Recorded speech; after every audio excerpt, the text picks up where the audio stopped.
when news broke on Wednesday that special counsel Robert Mueller was planning to interview former Trump legal team spokesman Mark Carollo, it was kind of a big deal. I mean, think about it. We're talking about the man who resigned in July after Donald Trump and his advisors conspired to cover up Donald Trump Jr.'s Russia meeting. Perhaps he realized conspiring to cover up was a crime. And now, with Carollo and Mueller set for an interview, it sounds as if he's ready to cooperate and reveal everything he knows. According to a New York Times report, Mr. Carollo is planning to tell Mr. Mueller about a previously undisclosed conference call with Mr. Trump and Hope Hicks, the White House communications director. According to the three people, Mr. Carollo planned to tell investigators that Ms. Hicks said during the call that emails written by Donald Trump Jr. before the Trump Tower meeting in which the younger Mr. Trump said he was eager to receive political dirt about Mrs. Clinton from the Russians will never get out.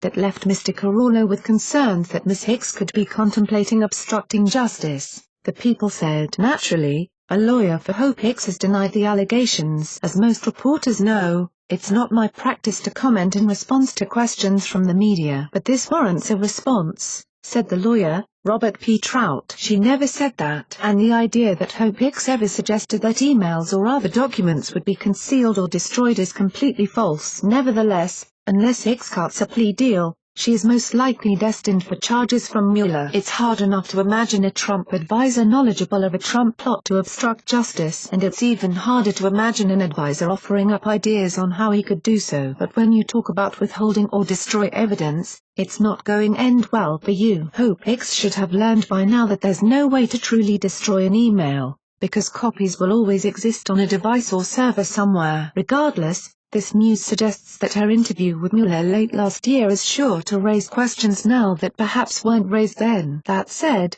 cutting a deal may be her only saving grace.